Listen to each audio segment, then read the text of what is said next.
Today, we're breaking down buying a home versus renting a home. Picture this, you're 28, you're living in New York or LA or any other big city. Your apartment rents for $4,500 per month. You love meeting your friends after work at the drop of a hat. You like walking to coffee shops and not having to commute to work. But then you're at work one day and a colleague tells you that she just bought a condo in the suburbs. She adds that she's so glad she's not throwing away money on rent. Well, that really sticks with you, and all of a sudden you're left wondering, am I doing the right thing? Should I start looking at buying a home? I really like where I live. Well, let's break it down. We're gonna start by unraveling the myth that buying equals wealth. In the US, for the longest time, buying has been a sign of somebody making it. Think about those pictures of the white picket fence, the perfectly manicured lawn, and knowing you have a mortgage that you're paying into rather than wasting money on rent. This dream is baked into American culture. Parents repeat it to their children over and over, and financial gurus cement it into our brains. Now, I'll admit it, owning a home can be a powerful wealth builder. In fact, in 2022, the Aspen Institute did a study, and they found that the median homeowner had a net worth of $400,000. The median renter, $10,400. That's nearly a 40-to-1 gap. But before you run out and buy a house based on this number alone, let's take into account all the factors. Buying a home versus renting has less to do with the math and more to do with what's important to you. Your timing, your lifestyle, and how you handle your other investments. Let's take a closer look at renting. Picture Jane. She's 28. She just landed her dream job in tech in Boston. She found a downtown apartment to rent for $2,660 per month. Sounds pretty good, right? Should she just rush out and sign that lease? Well, let's take a look at the advantages. So although her rent isn't going to be cheap, it's going to afford her something priceless: freedom. She's only 5 minutes from her office. She can go to her favorite restaurants after work, and her whole social circle lives within that radius. If one day she gets a promotion and the company offers her a new role across the state or even the country, she doesn't have to worry about putting her place on the market. Besides mobility, renting gives Jane convenience and a lifestyle that's practically tailor-made to her situation. It gets better though. Jane doesn't have to part with a 6-figure down payment just to secure a roof over her head. She's part of the 42% of non-homeowners that say the down payment and closing costs are the main barrier preventing her from buying a home. But Jane doesn't care. She gets to live where she wants. And here's the part that most people don't think about. By not buying a home, she's opened up a door to a completely different way to build wealth. She can take the money that she had started saving for the down payment and instead invest it in the stock market for the long term. If Jane uses a classic portfolio of 70% stocks and 30% bonds, she could expect her savings to grow by about 7.2% per year. That's the average market return for this portfolio between 1926 and 2023. Over the last few decades, it's been even stronger, right around 8.7%. Now, let's compare this to the historical growth rate of real estate. US home prices have increased more modestly, hovering around a 3.5% annual growth rate, depending on the time frame and the market. But here's the thing. Jane's choice isn't about owning versus renting. It's about what life does she want to live and how does she want her net worth to grow. Renting gives her the flexibility to move freely and invest aggressively. So it sounds like Jane has cracked the code, right? Well, not quite. There's some drawbacks to renting. For starters, her landlords could decide not to renew her lease. This could leave her scrambling to find a new place to live with short notice. When the faucet leaks or the heat goes out in the middle of January, Jane's first move can't be to grab a wrench. Instead, she's got to call her landlord. That means she's on somebody else's timetable. If her landlord's attentive, then these could get fixed quickly. But if he doesn't take her call or doesn't take her seriously, then she could be left waiting for something as basic as a working stove or hot water.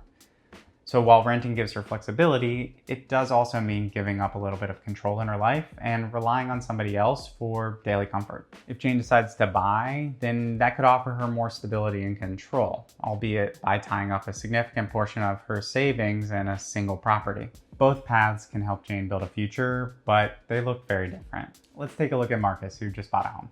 Marcus is 32, and he's among the 4 in 5 Americans who say that owning your home is part of the American dream. He bought a $450,000 condo in Austin. Him and his wife are planning to start their family there.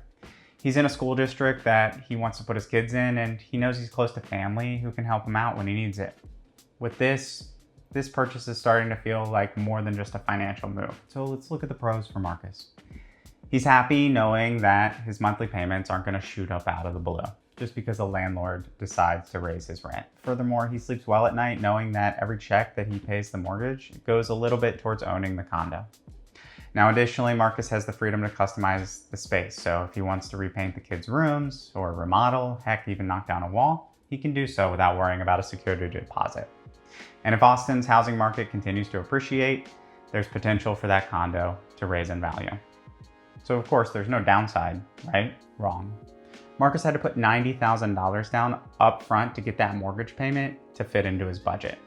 On top of that, with this, his mortgage comes to $2,320 per month. That's just the principal and interest. He has to add in property tax of $400 a month, an HOA fee of $400 a month, and insurance at $150 per month. On top of this, Marcus is smart and he's setting aside $200 each month for repairs. So in total, Marcus is looking about $3,470 per month. Now, compare this to Jane's rent of just $2,660. Now, I know these aren't exactly equivalent situations, but you can start to see how those other costs of home ownership can add up quickly. And Marcus' costs are before any big surprises, and those big surprises can hit hard. How about replacing an AC during a brutal Texas summer?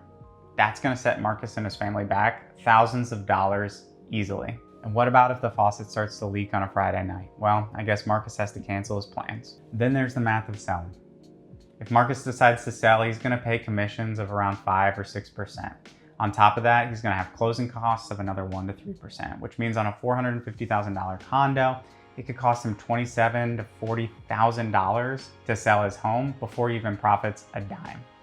And finally, while many imagine that they're gonna be in their house forever, reality is gonna paint a different picture. The average US home buyer is gonna stay put in their house for between 11 and 12 years. For younger folks, that might be even shorter based on lifestyle changes or job changes. Here's the catch. On a 30-year loan, roughly 18% of the mortgage principal has been paid down by the end of the 11th year. That means the vast majority of the money that Marcus has paid would go towards interest, not ownership. All this is to say that the upfront costs, the monthly bills are going to eat up a big chunk of Marcus's financial gain if he decides to move sooner than expected. Now, owning a home can make you feel secure, but it comes with a hefty price tag. And it's gonna mean more responsibility than renting. So since we don't have a clear winner yet, let's do a side-by-side comparison. Imagine this, you've moved to New York City and you have two choices. You can rent a nice 2-bedroom apartment, or you can buy a similar condo in the same building. The numbers here are gonna tell an interesting story. A newer 2-bedroom condo in Brooklyn or Queens might set you back about $1.15 million. A 20% down payment on this means $230,000 come out of your savings up front. That's gonna leave you $920,000 on a 30-year mortgage. At a rate of 6.5%, this means your principal and interest payments are roughly $5,800 per month. Now you have to add in property tax and insurance, let's say $900. Condo fees are over $800 per month, and you're looking at $7,800 to own this apartment before saving for repairs. If you rent a similar place, that might be about $5,500 per month on rent.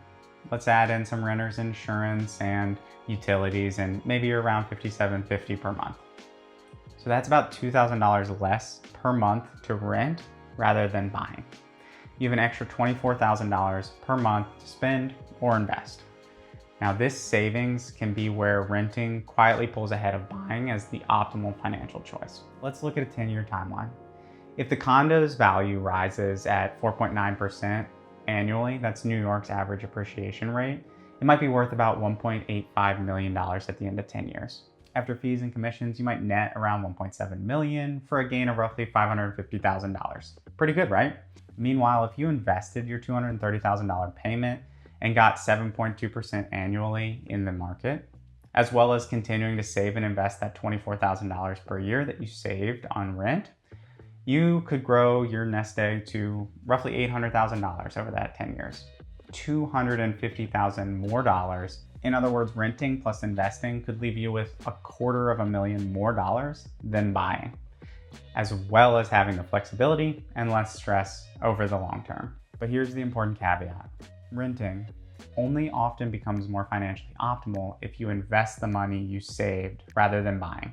If the extra cash disappears to travel, gadgets, or lifestyle upgrades, then buying can start to look smarter because it can be a forcing function to help people save over time as they pay down their mortgage. But when you pair investing with renting cheaper than you can buy, you can grow your wealth faster and stay flexible at the same time. So let's bust some of the biggest myths on buying versus renting. Starting with the biggest myth of all. Myth number 1, renting is wasting money. The idea that renting is throwing away money is probably the biggest misconception of all. But this is the conventional wisdom. The truth is, rent is money exchanged for something important. In this case, it's a place to live. The value is going to be there even though you can't hold it in your hand. Think of it the same way that you'd order a pizza because you're hungry or buy a ticket to a movie that you've been waiting to come out. The value in both cases is the satisfaction you feel at the end of the day. And don't forget, the time and energy you save as a renter, because you're not stressing about maintenance or repairs or upkeep. You're not under the sink fixing a leak. You're out there mowing the yard in the hot sun. Instead, you can invest your money, time, and energy in other opportunities. Myth number 2, renting is always more expensive than buying. Many people believe that buying a home is automatically a better deal because it's investment for the long term. The idea that putting money into a house today will pay off down the road is one that everyone's heard, but there's important trade-offs to consider, and the main one being the opportunity cost.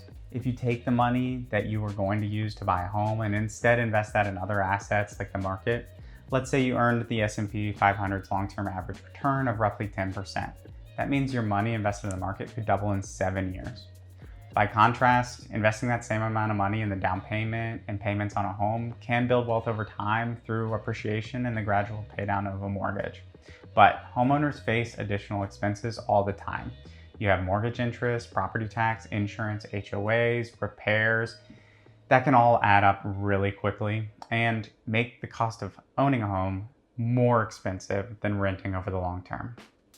We never know what future gains in the market will yield, but historically, money in the stock market has grown faster than the appreciation of real estate. So the bottom line is, buying a home isn't always cheaper or a better financial decision than renting. Number 3, home ownership always builds wealth. Most people believe that investing in a home is without risk. The truth is, buying can build you wealth, but it's never going to be guaranteed. Like a lot of other investments, the real estate market fluctuates. For example, let's look at the last couple of years. Home values rose by roughly 9% annually between 2019 and 2024. That's compounding to 55% over that 5 years. But more recently in 2025, the market hasn't been as hot. Average appreciation dropped to 3.6% year over year in January and down to 1.9% by June. That's the lowest it had been in 2 years. Now you can argue that this is still growth, but my point is that real estate is an asset. The value is based on the market value, and like all assets, it can be subject to a loss of value. So, when does renting make sense? You may want to rent if you live in a high cost of living city. Bankrate's recent study showed that renting is cheaper than buying in the 50 biggest cities in America. You may also want to rent if you desire flexibility and freedom. If you think you might be changing jobs soon, or you want to change neighborhoods to check out different places to live, then buying right now may not be the best option. You may also want to rent if you're looking for higher returns. If you're buying a home solely because you think it's the path to build wealth, go ahead and compare what you can expect to earn on that asset versus other investment options. And finally, you may want to rent if you want to avoid the responsibility of maintenance. When you own a home, maintenance and repairs, they fall on you. But if you're renting, you can hand them off to the landlord or property manager. Now that being said, buying is going to have some advantages too. Let's check them out. You may want to buy if you want long-term residency. If you're sure that you want to live somewhere for 10 years or longer, buying in that area can give you the time to pay down that mortgage and let appreciation work in your favor. Also, buying might be a good idea if you're a little bit more financially stable. If you have a good credit score, a stable income, and a strong emergency fund to take care of repairs, then home ownership can be a long-term wealth builder. Buying can be a great idea if you need to customize your living space. If you have unique requirements for where you live, then buying can give you the control and freedom to make those changes that best fit you and your family. And finally, buying may make sense if you want to save on your taxes. Home ownership can come with certain tax advantages when compared to renting. So if you're somebody with a high tax bill, this could be an important consideration for you. Ultimately, which is better, buying or renting? The truth is, neither. Renting gives you flexibility, mobility, and often the chance to invest some extra money. Buying, on the other hand, gives you stability, potential equity, and a sense of control and pride of ownership. So it all comes down to alignment. Do you value freedom, or are you ready to settle down? Do you prefer investing in the stock market, or does the idea of a permanent home sound right for you and your family? Buying or renting a home is one of the biggest financial decisions that people make in their lifetime. It's important to get the decision correct. There are so many variables and unique situations for people that can't be handled in a video like this one. A fiduciary financial advisor can help you weigh your unique situation and take into account all those variables that aren't going to fit into a video like this. Remember, your financial journey is personal. It's not a race, and don't go chasing a trend because you think one is better than the other. So instead of asking yourself which one's better, try asking yourself which one aligns with the life that I want to build for me and my family. Thanks so much for watching. I'm Jordan Drinkhouse. Feel free to subscribe if you want more videos on finances, investing, or planning your future. I'll see you in the next video.